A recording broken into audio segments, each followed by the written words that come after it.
लोग। हाय मेधा, how are you? हाय। हाय। क्या बात है, तुम्हारा गला खराब है या मिजाज? कुछ ना कुछ खराब जरूर है। तकदीर खराब है। तकदीर खराब? क्या बात है, आज कुछ ज्यादा सीरियस मूड में आई हो? सब ठीक तो है? क्या हुआ तुम? मुझे जो होना है वक्त पे हो जाएगा। तुम परेशान मत हो, क्योंकि मेरे लिए परेशान होने का वक्त कहाँ है तुम्हारे पास। हफ्तों गुजर गए ऋषभ, हमारी मुलाकात नहीं है, लेकिन तुम्हें इस बात का एहसास तक नहीं है। मेधा देखो, मुझे समझने की कोशिश। तुम बोलते बोलते नहीं थके हो, लेकिन मैं तुम्हारी सफाई और बहाने सुनते सुनते थक गई हूं। जी भर गया तुम्हारे इन बहानों से। इस दौरान जब तुम्हारा फोन भी नहीं आया, हमारी मुलाकात भी नहीं हुई, तुम्हें समझ गई। मैंने अपने आप को समझाया, मेरी समझ में सब कुछ आ गया। नहीं, तुम्हारी समझ में क्या आ गया? यही कि तुम मेरी जरूरत हो, लेकिन तुम भी मेरी जरूरत हो। क्या बकवास कर रही हो तुम? मुझसे मिलना तुम्हें अच्छा लगता है, लेकिन नहीं भी मिले तो खराब नहीं लगता। मेधा तुम। मैं सिर्फ हकीकत बता रही हूँ। मैं हकीकत जानती हूँ। हफ्ते के 7 दिन और दिन के 24 घंटे में सिर्फ और सिर्फ तुम्हारे बारे में सोचती हूँ। ये परेशानी तो मेरी है, तुम्हारी नहीं है। तुम परेशान मत हो। और मेरी परेशानी तो यह है ऋषभ कि तुम्हारी जिंदगी में होकर भी गैर जरूरी रहकर इस एहसास के साथ मैं अब तुम्हारे आसपास नहीं जी पा रही हूँ। मैंने अपनी परेशानी का सलूशन निकाल लिया है ऋषभ की। मैं सोच रही हूँ कि मैं लंदन चली जाऊंगी। क्या क्या कहा तुमने? मुझसे दूर जाने की बात की तुमने? एक थप्पड़ लगेगा गाल पे तो होश ठिकाने आ जाएंगे। आइंदा अगर मुझे छोड़कर जाने की बात भी की तो तुम्हें गोली मार दूंगा मैं। I am very serious. वैसे तुम समझती क्या हो अपने आप को? जो मुंह में आया बकती जा रही। मेधा, मेरी एक बात कान खोल कर सुनो। तुम मेरी जिंदगी में जीवन भर के लिए आई हो। अरे सिवा मेरा और है क्या? और हाँ, तुम मेरे लिए क्या हो ये यहाँ भर के रखा है सब कुछ। अभी फुर्सत मिली तो सुना दूंगा।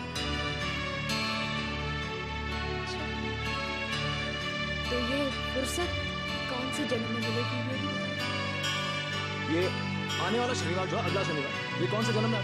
इसी जन्म में। तो फिर मेधा जी, इसी जन्म का ये अगला शनिवार आप रिजर्व करके रखिए मेरे लिए। आपके घर मेरे लिए डिनर होगा और डिनर के बाद मेधा और ऋषभ बैठकर कुछ बातें करेंगे और कुछ अहम फैसले लेंगे। भूलिएगा नहीं, अगला शनिवार। तुम याद रखना।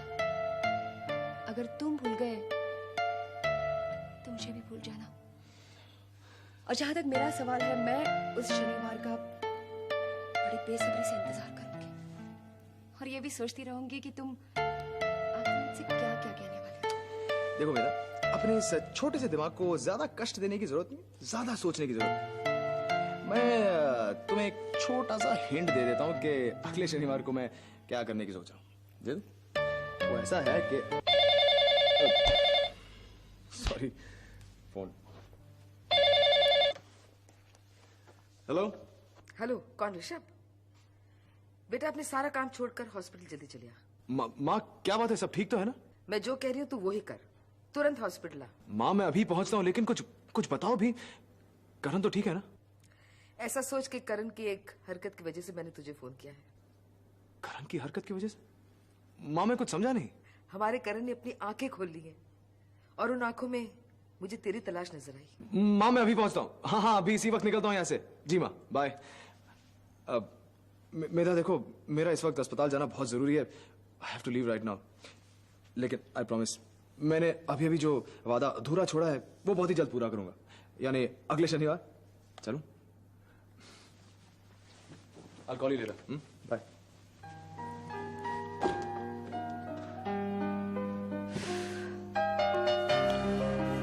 खोटी तुम्हारी किस्मत है मेधा, रिश्ते नहीं।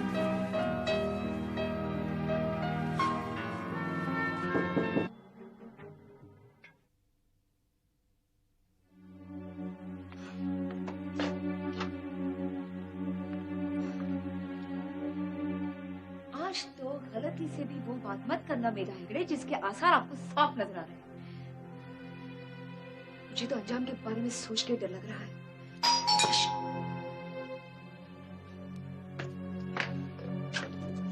ऋषभ, लॉन्ड्री, ये कोई वक्त है लॉन्ड्री लाने का?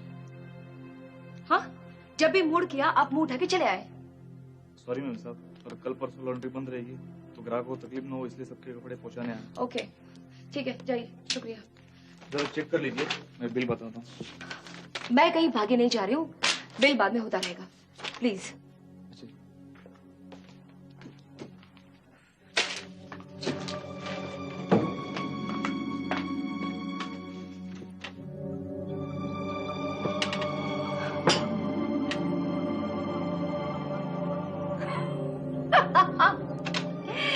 मेरा हेगड़े, तुम्हारी बेवकूफी का भी कोई जवाब नहीं। जिसने सारी जिंदगी तुम्हारी उम्मीदों पर पानी फेरा और आज तुम ही उसी से आशा लगाए बैठे हो। बैठी रहो, बैठी रहो, किसी का क्या बिगड़ता है, बैठी रहो। ऋषभ अगर तुम्हें खो भी देता है तो उसका क्या बिगड़ जाएगा? कुछ भी नहीं। लेकिन हकीकत तो यह है कि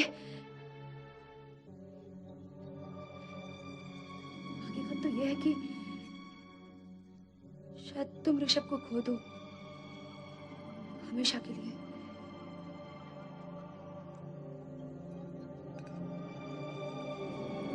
ऋषभ मल्होत्रा, चंद लम्हों की मोहलत तुम्हें और दे दी।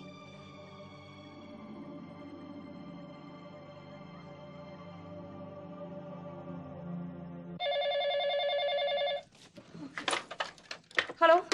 हेलो दीदी। रूबी, हाँ रूबी, तुम बोलो। क्या बोलो? तुम्हारी आवाज सुनकर लगता है कि तुम मुझसे बात नहीं करना चाहती हो। कैसी बातें कर रही हो रूबी, बोलो। सही बात कर रही हूँ।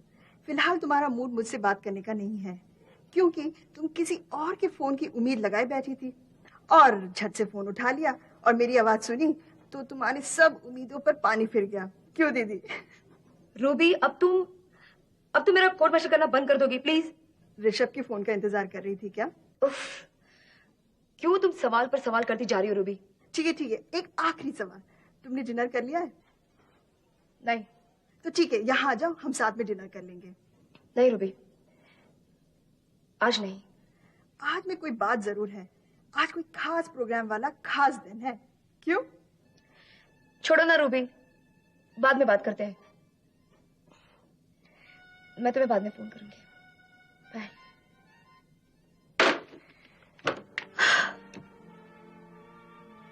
हाँ,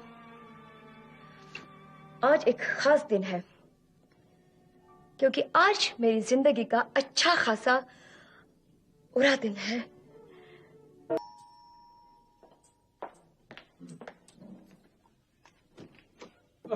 सॉरी।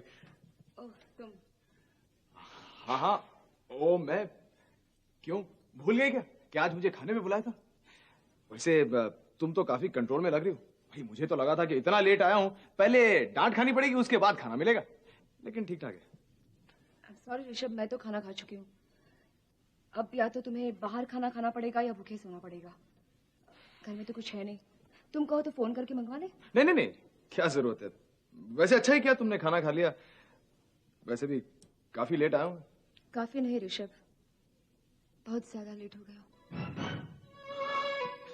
मेधा देखो, अब तुम्हें क्या बताऊं, ऑफिस में आजकल इतना काम बढ़ गया और पिछला भी इतना काम बाकी है, और करण का टेंशन आ गया मेरे सर पे, और ऋतु की भी तो शादी होने वाली है, तभी छुट्टी लेनी पड़ेगी। और आजकल देखो ना, ये ताऊजी की 13वीं का सरदार। ऋषभ, इतनी सब सफाई देने की जरूरत नहीं है, अब कोई फर्क नहीं पड़ता। मैं तो कहती हूँ कि अच्छा हुआ तुम आ तो गए, वरना मुझे रूबी के घर जाना पड़ता। रूबी के घर? क्यों? लेकिन बात क्या है? सब ठीक तो है? सब ठीक हो जाएगा Rishabh, don't worry. Hello, sky road, मैं मेधा हेगड़े बोल रही हूँ। मैंने लंदन के टिकट के लिए कहा था, जो आज मेरे घर पहुंचने वाले थे। जी, और आपको पता है मैं आज फ्लाई कर रही हूँ और फ्लाइट का टाइम होता जा रहा है। एक मिनट, शायद आपका याद भी हो। मेधा, ये सब क्या हो रहा है? Yes. Miss Megha Hegde. Yeah. Thank you. Hello. हाँ, टिकट पहुंच चुका है. Thank you. मेधा, मेधा ये क्या मजाक है? तुमने सुन तो लिया होगा ना, मैं लंदन जाने का प्रोग्राम कर रही हूँ. क्यों भी लंदन जाने का प्रोग्राम कर? ये क्या बेकार की बातें कर रही हो तुम? ये बेकार की आखिरी बात है और जो तुम्हें सुननी पड़ रही है. ऋषभ प्लीज मेरा एक काम कर देना. तुम रूबी के घर जाके जब भी वक्त मिले घर की चाबियां दे देना, क्योंकि मैं अगर वहां जाऊंगी तो लेट हो जाऊंगी. उसे कहना कि लंदन पहुंचते मैं फोन करूंगी. ओके? मेधा, मेधा मजाक छोड़ो. ये तुम ऐसे लंदन कैसे जा सकती हो? कैसे मतलब? जैसे सब जाते हैं. नीचे टैक्सी खड़ी है, मेरा सामान जा चुका है और अब मुझे सिर्फ घर की लाइट्स बंद करनी है और दरवाजे पे ताला मारना है. फिर जाना है. चले? चलो ना ऋषभ, लेट हो रही हूँ. मेधा, मैं देखता हूँ तुम मुझे छोड़ के कैसे जाती हो. चलो अंदर.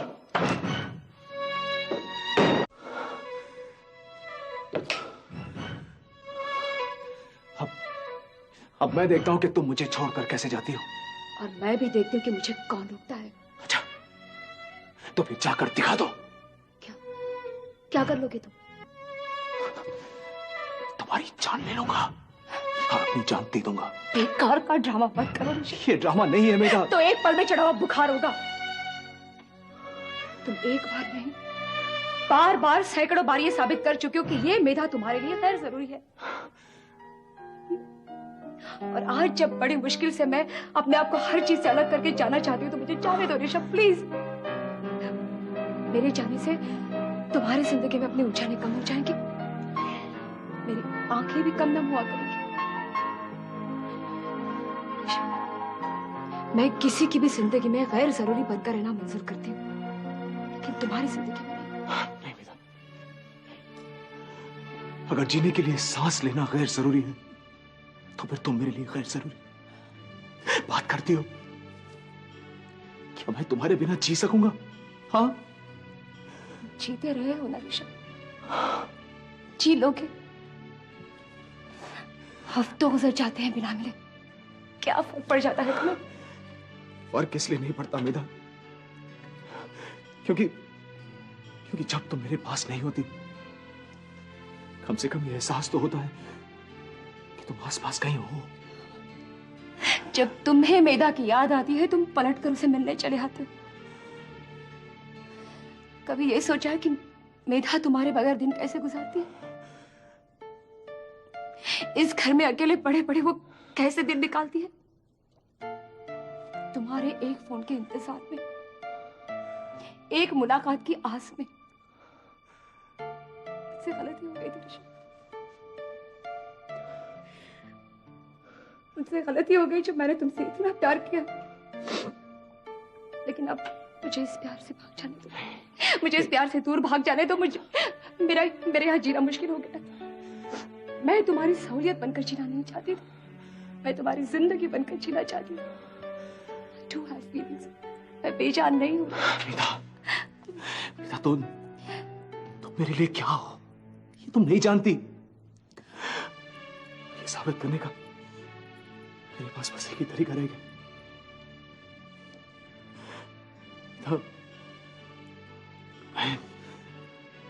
मैं तुमसे शादी करूंगा मेधा. तुम मेरी बीवी बनोगी. तुम झूठ बोल रहे हो. तुम झूठ बोल रहे हो. तुम मुझे बहका. नहीं मेधा, नहीं. मैं तुमसे शादी करूंगा चाहे कुछ भी हो जाए. मैं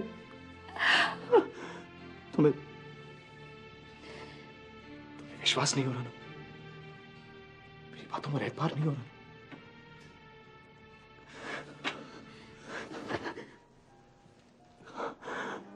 मेधा, एतबार हुआ?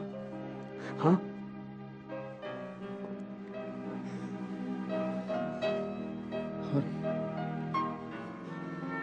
अगर अब भी एतबार नहीं हो रहा तो अब जरूर हो जाएगा.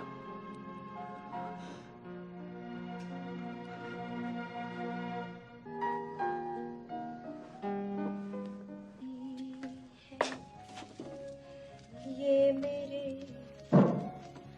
पहले प्यार की खुशबू, और अगला फरमाइशी गीत मजदूरों की बस्ती की श्रीमती रूबी। श्रीमती रूबी कब आई? आई थी फिक्रमंद होके, लेकिन यहाँ मामला कुछ अलग लग रहा है। मामला क्या है? सब वैसे का वैसा ही है। वैसे का वैसा तो बिल्कुल नहीं है। ये होंठों पे गीत, हाथों में फूल, चेहरे पे ये लुकी छुपी सी मुस्कान, रात भर में इतना बदलाव। रूबी, इसे गुनगुनाना कहते हैं। मैं सिर्फ गुनगुना रही थी। और रात को जब हमने फोन पे बात की थी तो तुम्हारा मूड कितना खराब था।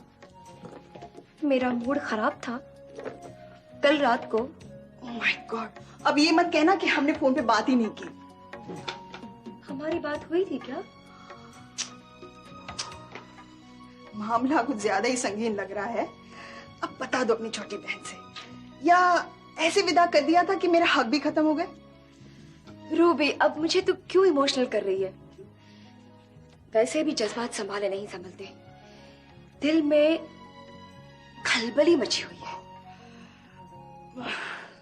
अब बता ही दो, ये गुनगुनाना, ये मुस्कुराना, बात कुछ ज्यादा गहरी हो रही है। कल रात मौसम का मिजाज बदल गया। मौसम का क्या बदल गया?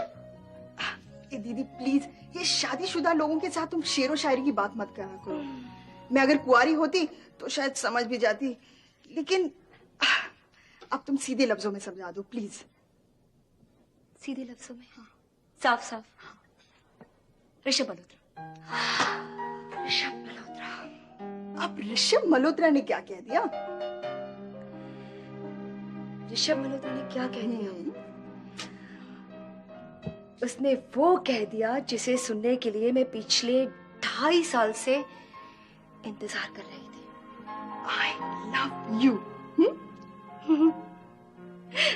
सीधे शादी की बात। यानी तुम्हारी रोमांटिक कहानी का पहला गाना ही शादी का गीत होगा? कहाँ? पहली 3 गजलें तो जुदाई, बिरहा और बेवफाई में गाई गई। उसके बाद मिलन का गीत और अब सीधा शादी का गाना। Congratulations। यानी मेरी साजिश काम में आई। तुम्हारी साजिश? हाँ। मैं शादी करके इस घर से फटाफट इसलिए निकल गई कि कुछ दिन तुम अकेले रहोगी, तुम्हारा दिल आंदोलन करेगा और कोई ना कोई नतीजा तो निकलेगा ही। देखा तुम्हारी प्रेम की ट्रेन कैसी फटाफट निकल गई। डर यही है कि इस फटाफट निकली हुई ट्रेन को रंजना देवी चेन खींचकर रोक रही थी।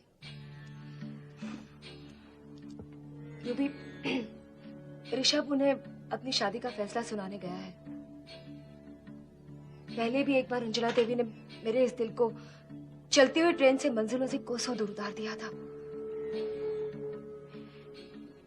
लेकिन दीदी, तब से लेकर अब ऋषभ और रंजना देवी के रिश्ते में काफी उतार चढ़ाव आ गए हैं। लेकिन रिश्ता बदलता तो नहीं ना रूबी। रंजना देवी तब भी उसकी माँ थी और अब भी उसकी माँ है। पर अब ऋषभ के लिए माँ का मायना काफी बदल गया है। इस दौरान वो काफी इंडिपेंडेंट हो गया है। इन 2-2.5 साल में वो 7-8 साल बड़ा हो गया है।